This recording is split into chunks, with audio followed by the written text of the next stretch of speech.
Here's the question. How do you make the impossible possible? Simple.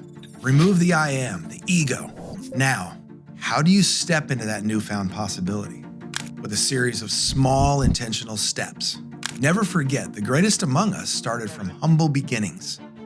But to truly unlock your potential, realize you're here for something greater.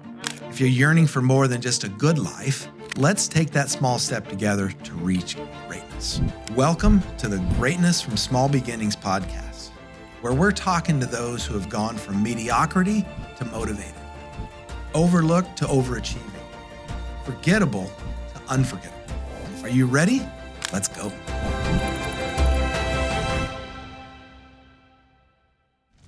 Okay, well, hello, everybody. As all of you know, let me make a quick adjustment here the other way.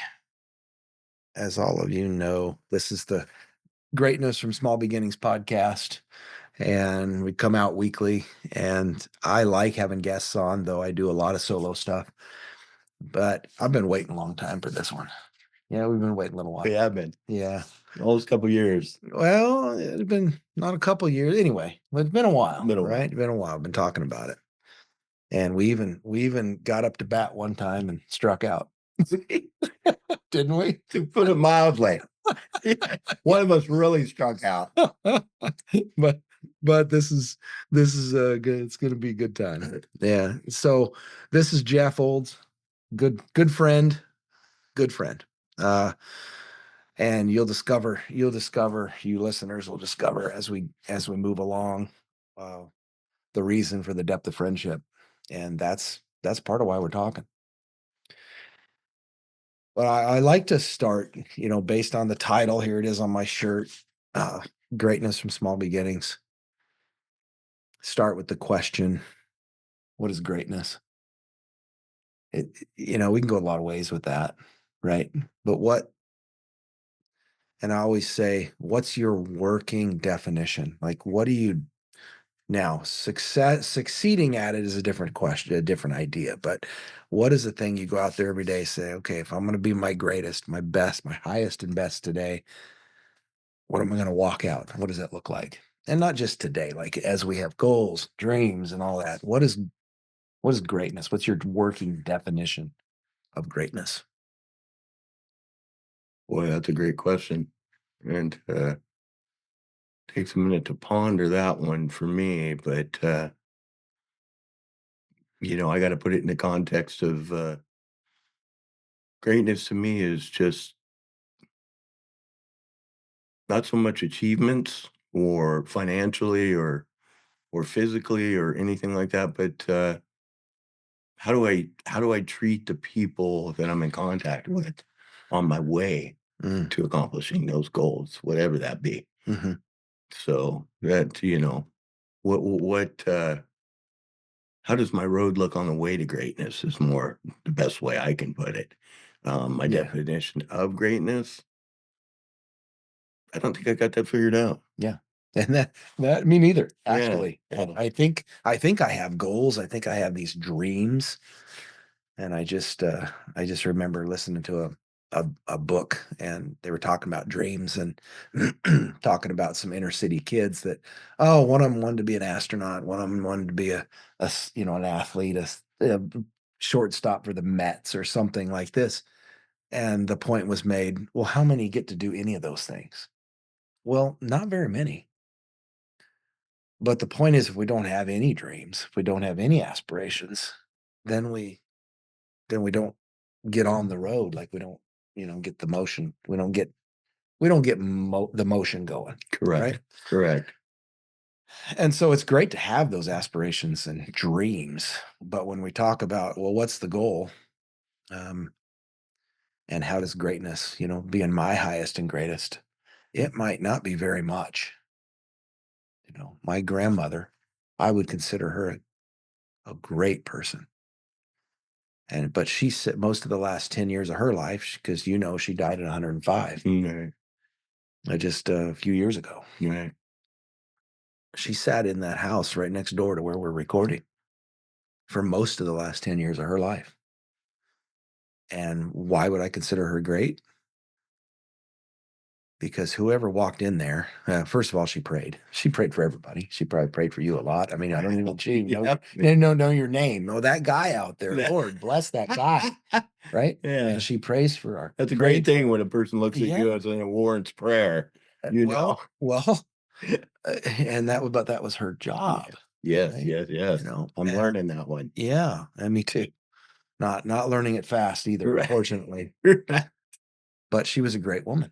Yeah. And what made that even more solid in my mind is when we sat down in the house and you'd look at her, she was looking right here. She wanted to see in the soul. Right. She wanted to see what was going on.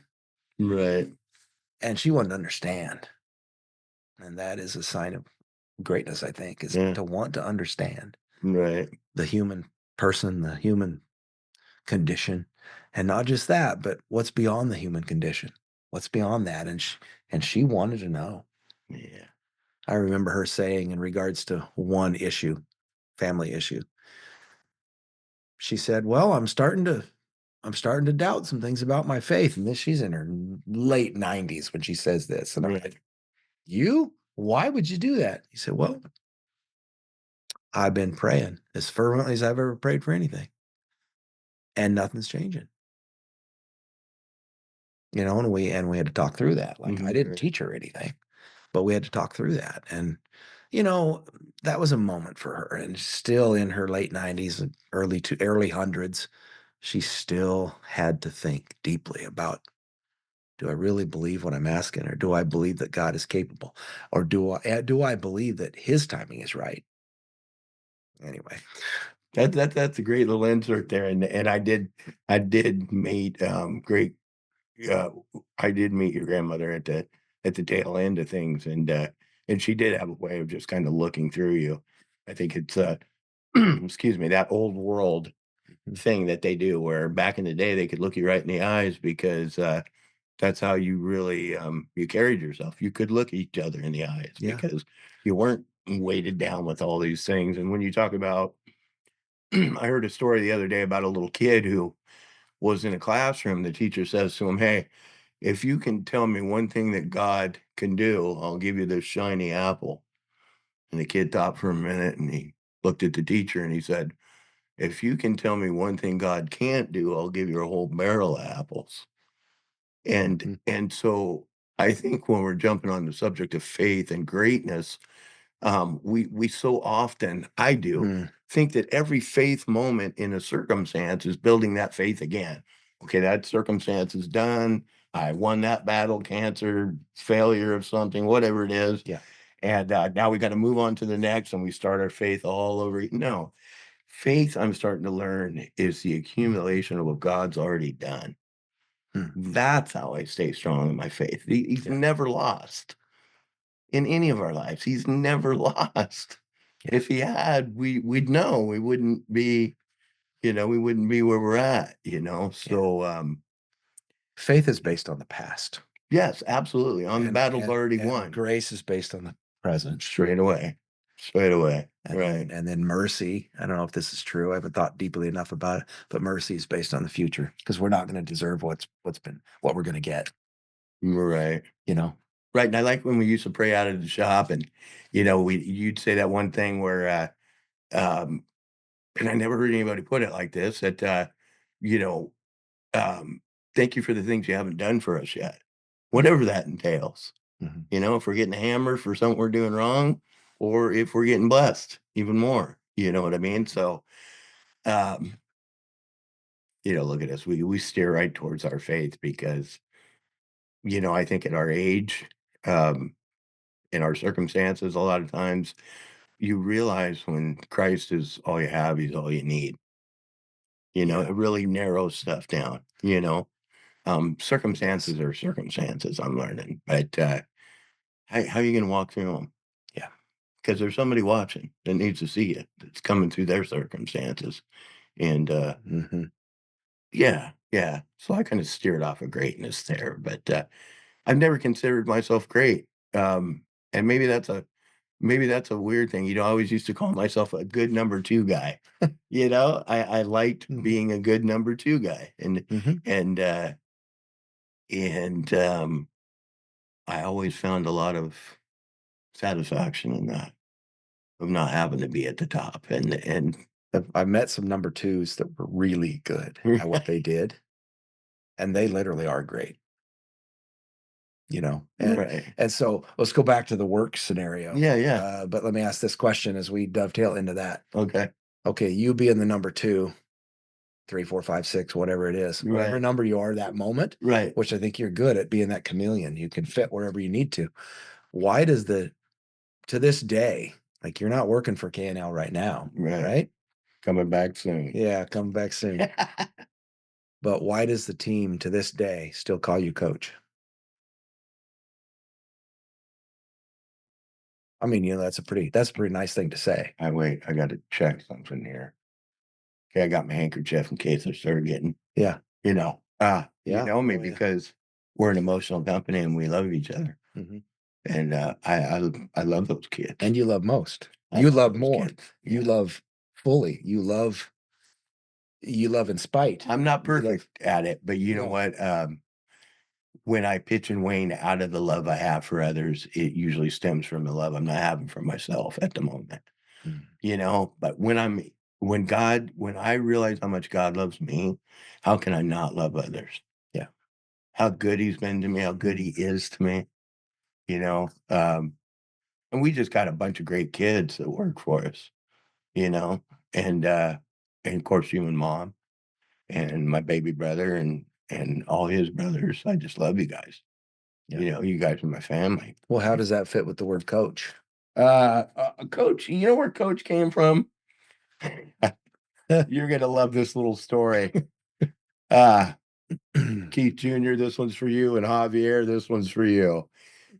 Uh, when Keith Jr. first started running, he did a little marathon over there in Canby, that little short one, you know. Mhm. And Javi, of course, was already established, very much so.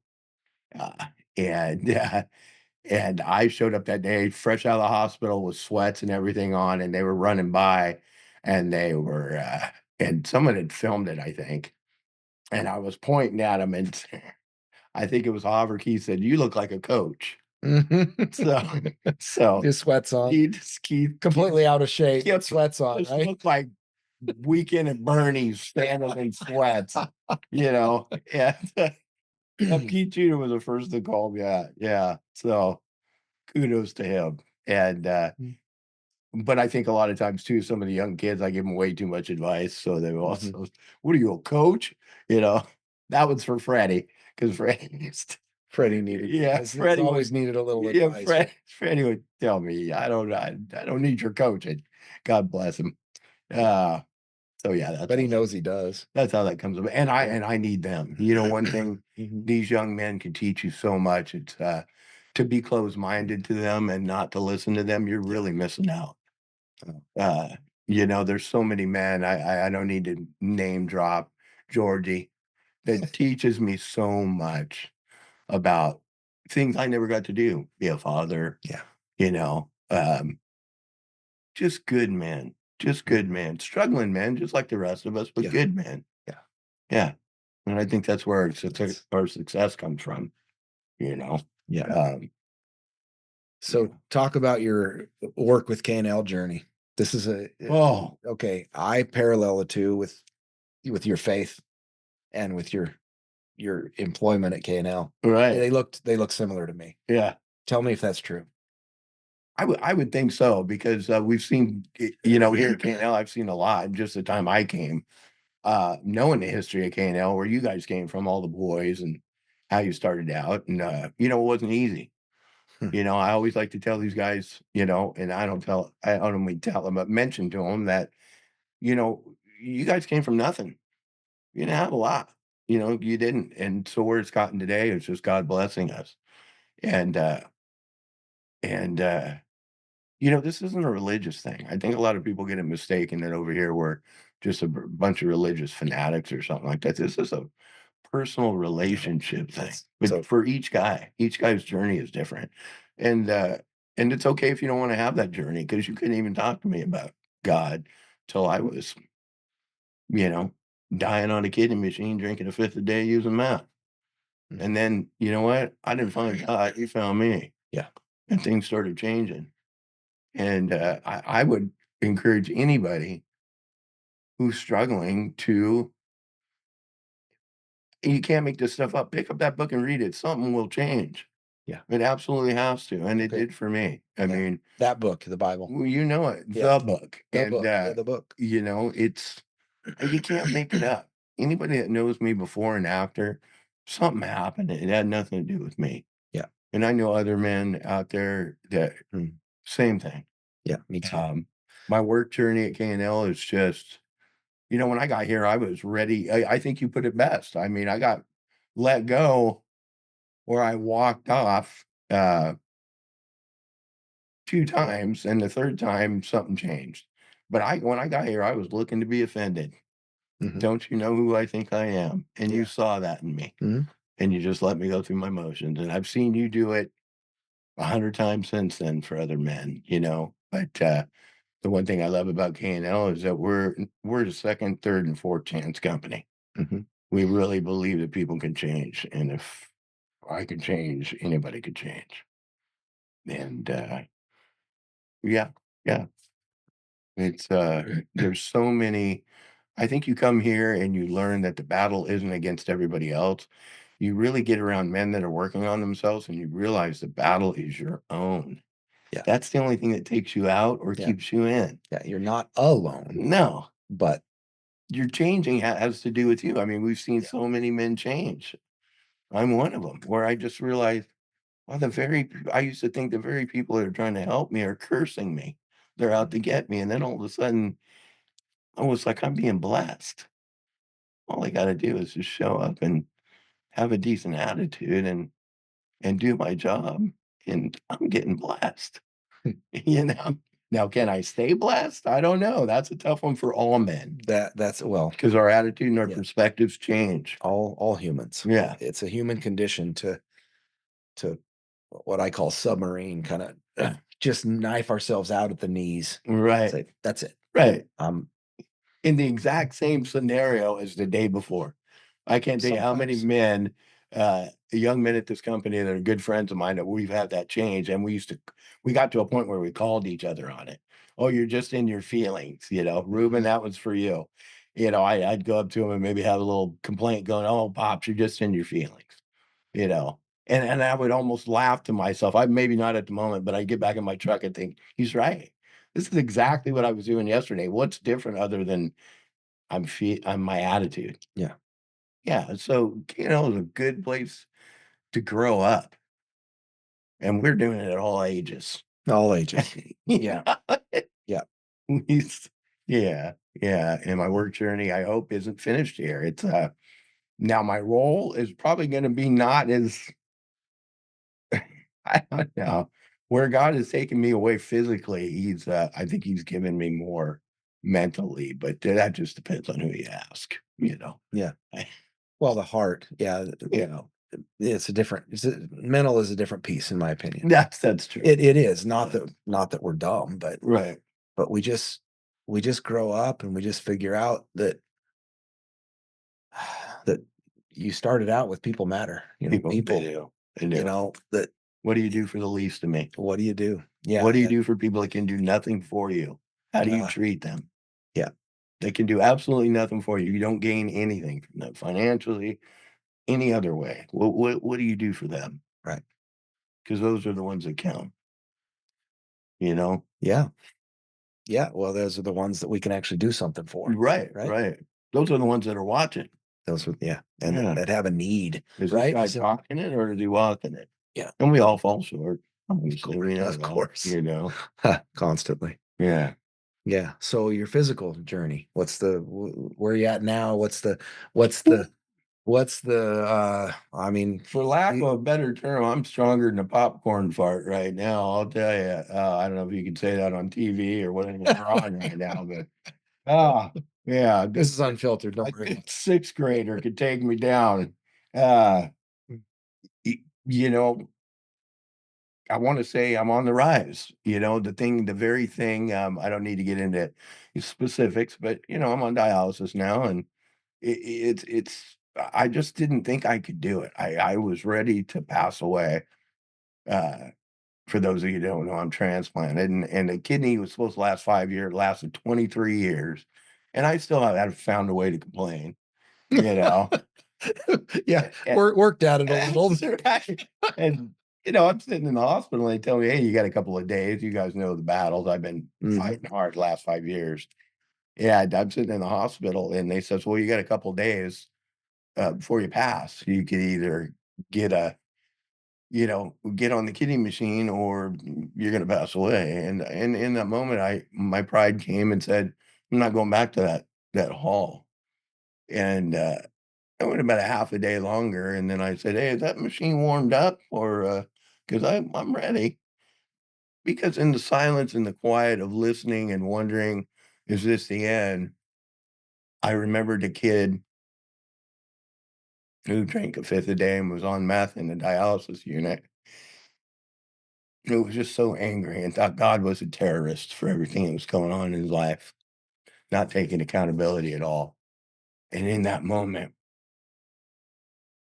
not audibly, but God put on my heart, go back to that dialysis hall because that kid's coming again and you need to be there for him. Hmm. And it just came crystal clear. So you're going to be looking in a mirror. I'm going to be waiting for him. Yeah, Because he's coming. Yeah, he's coming. He's angry. He thinks there's no God. And if there is a God, he's a terrorist. And I'm going to be him in the future and be able to tell him, yeah, you're going to be all right. You know? So it's tough going back there. Just the scenery, and it hasn't been easy. These runs have been real tough, but we'll get through it. And this is the rest of my life. I've been transplanted twice, probably not going to be a third time, and that's okay.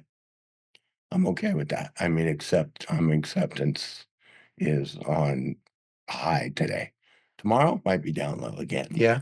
Yeah. But that's good to be around people, though, Yeah, right? yeah, absolutely. know? I need my family.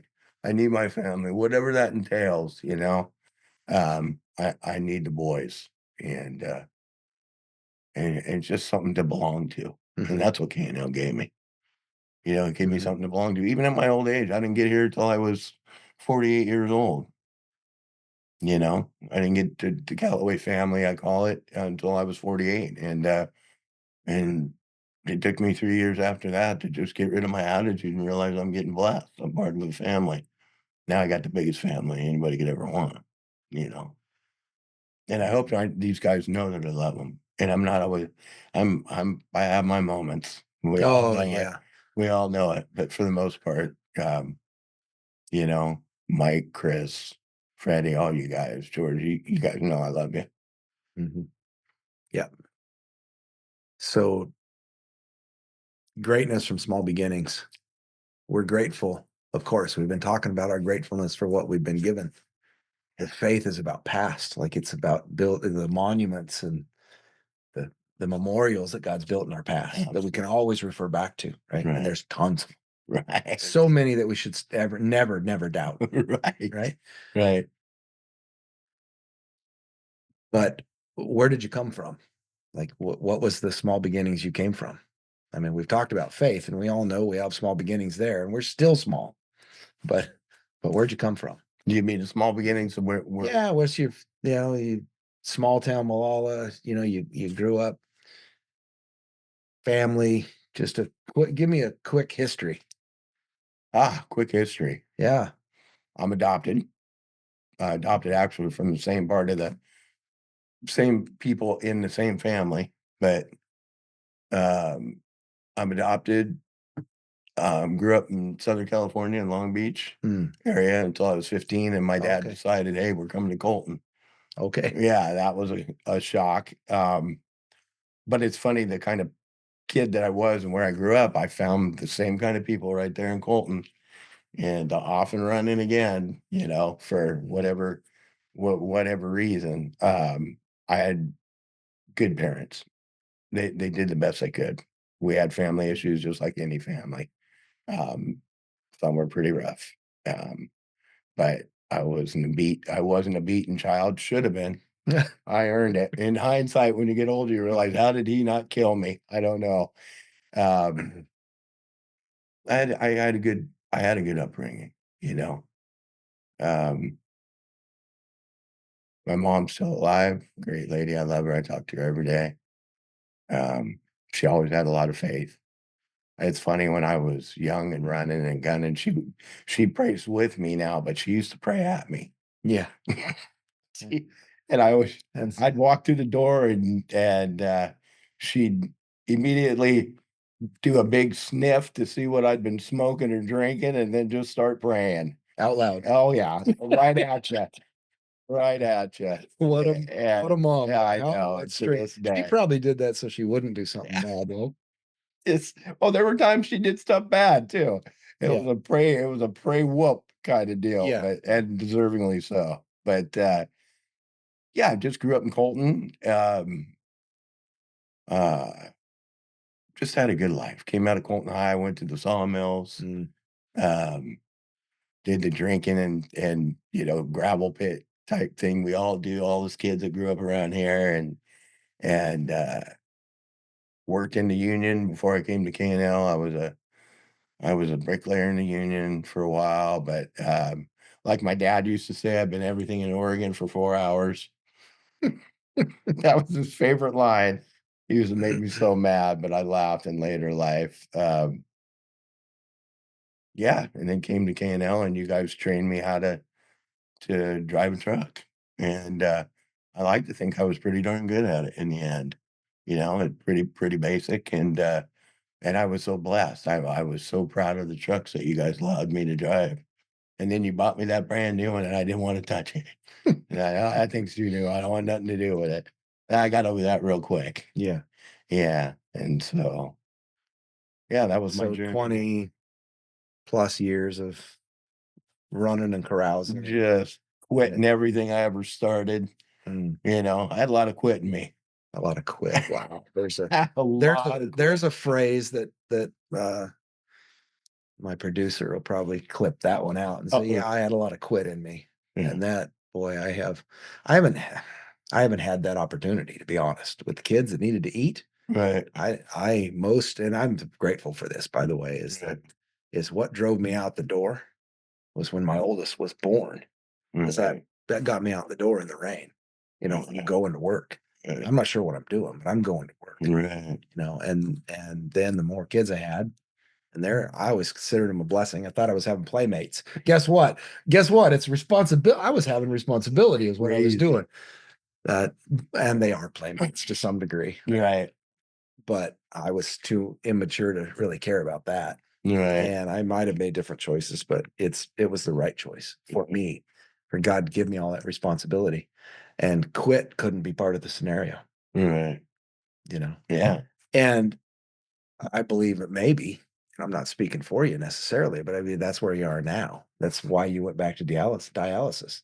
God said, "No, you quit all that, but you don't get to quit. right, right, I get to set your timeline, right? right, And I get to make you well if that's what I decide right, to do, and right, I get to transplant you again if that's what he decides to do, right. and that is a very safe place to be In his acceptance, in his absolutely. yeah.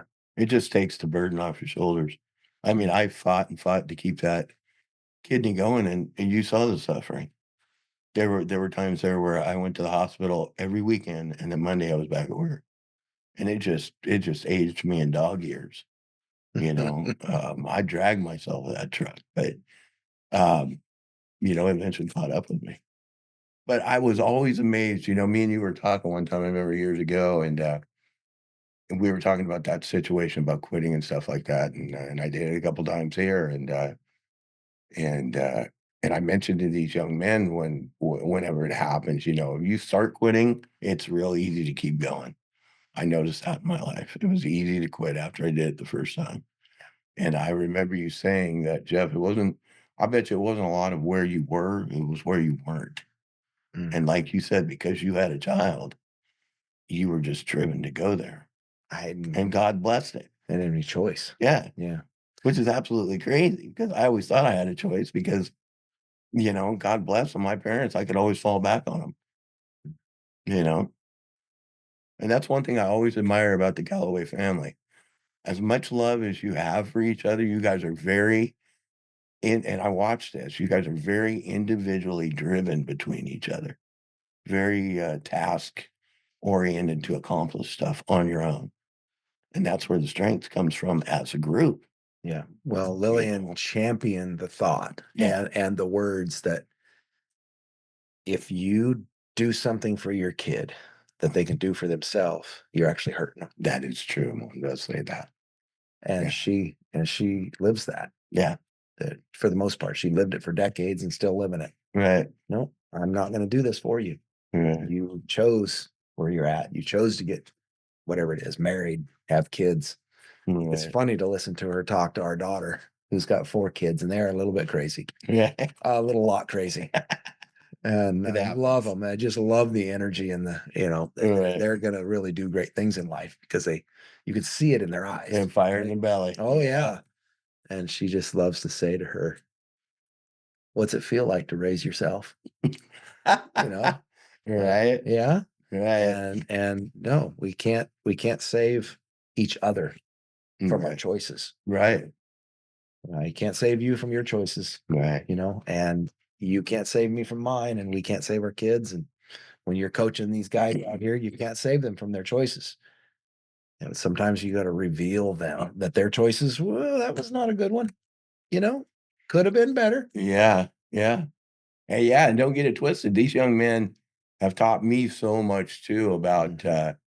you know, one of the things I suffer from, is, chronic empathy has cost me a lot. I mean, it's one thing to be empathetic for people and sympathetic for people and help them out, but I can't tell you how many times, it's another one for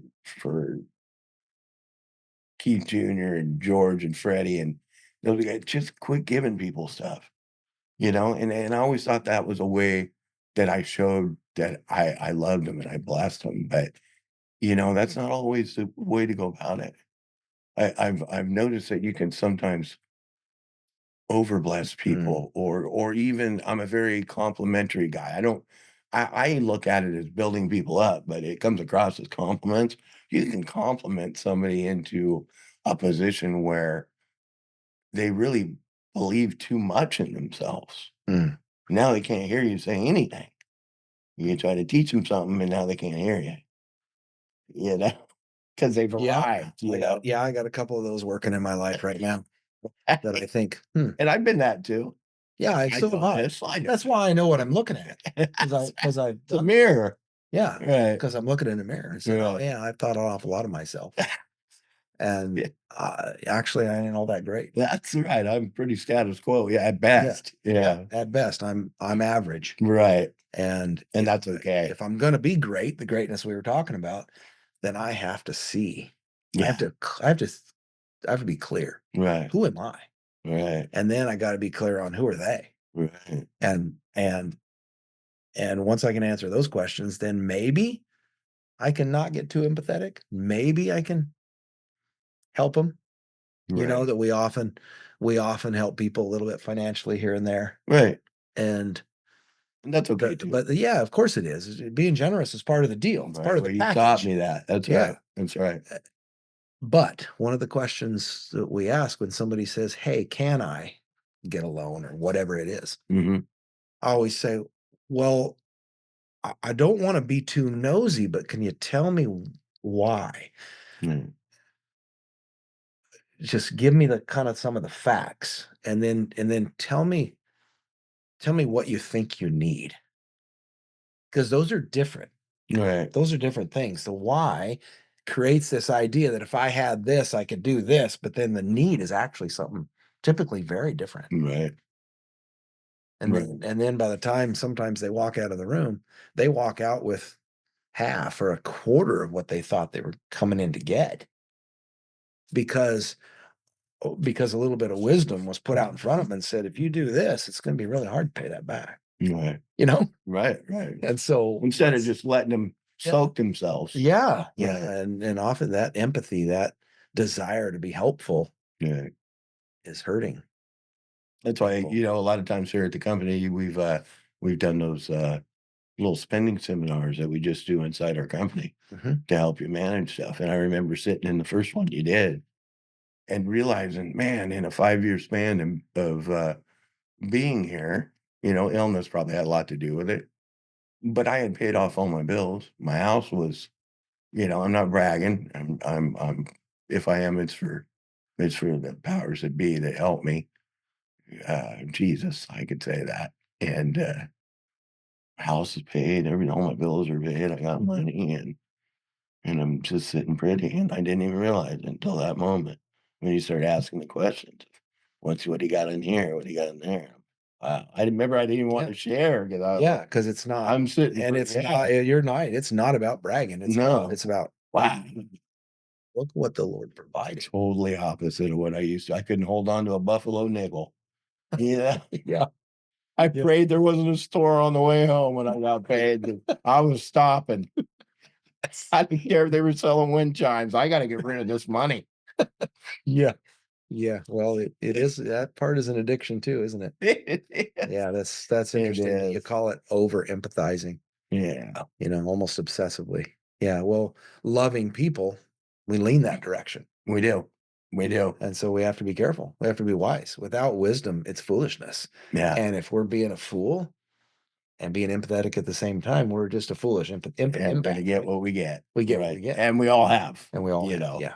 We've all either been the receiver or the recipient or the payee. But yeah. But we grow. And I give credit to the young men. And I was talking to Georgie the other day and was telling him about the situation. And once again, he was going, well, Pops, that's why you don't sign up for stuff like that. And you just keep doing it. And in a way, he was being kind, but he was trying to tell me, you keep doing that, you get the same result, just like Junior would tell me. And yeah. And pretty soon you hear it. Eventually you learn. Yeah. Pain teaches. Oh, yeah. The hot stove just doesn't get any cooler. Yeah. Yeah. Yeah, that's right. Hot is hot. Yeah, it doesn't matter what age you are. And I think that's why I can be good friends with people that are quite a bit younger than me. And I do have a lot of young friends in my life. And not only because we're pretty childlike, and the type of work, what we do and stuff like that. We don't goof off. We have fun while we do it, and we do it well for all those who are watching. We don't do it for free or for practice. But we keep it jovial if we can, Yeah. Yeah. So I enjoy these young men. Like I said, laughing with them and having a good time. I miss it quite a bit. Yeah. Well, we're going to pray for your lungs to come back and your, That's right. Yeah, we got a whole list of organs we're going to pray for. That's right. That's right. Okay. Well, I don't know which one we start with, That's but we'll have to figure that out. Yeah, we'll do that. We'll pray for someone. We'll Pray for one of them to start with. Something, yeah. Well, we're going to close out. I always like to ask this question of any guest I have. If you could crawl down through this microphone, through this cord, and someone's on the other end, they've got their earbuds in, they're listening, they're in their car, they're walking, they're running, whatever they do while they're listening to this. And you've got 30 seconds to a minute. And that's all you're going to have. That's all you'll ever get to say to them. What do you say?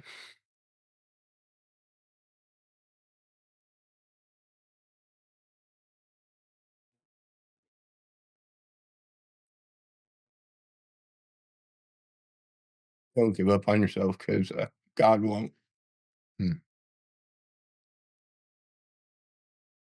That's it. Wow.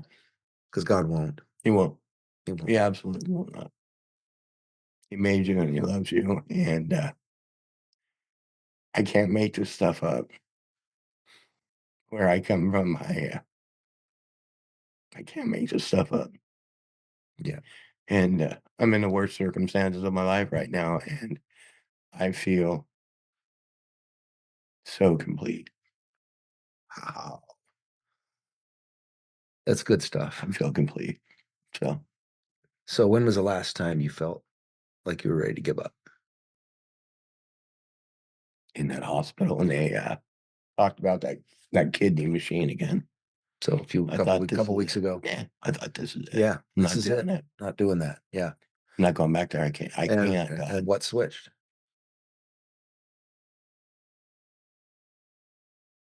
I made him a promise when he transplanted me that I would do, not even knowing, just saying the words, that I would do whatever he wanted me to do. Hmm. And I So- pitched and waned out of that 1,000 times. but Okay. And so God reminded you. you owe me. Yeah, you owe me. Yeah, you said. You owe me. And I do. If he never does another thing for me, I am so overpaid. Good. Yeah. Well, we're gonna finish out the way I always finish out this podcast is with a quote from Zig Ziglar. You're gonna love it. I don't know if you've listened to my very many of my podcasts, but almost all of them have this at the end of it. And then just a call to action at the end. Zig Ziglar said, amongst other things, he said, "You were designed for accomplishment, engineered for success, and endowed with the seeds of greatness." Thank you for coming, Jeff. Thank you for having me, Dad. Yeah, this has been fun. Okay now. Yes, absolutely. Now the call to action. Now go be great. It's your choice.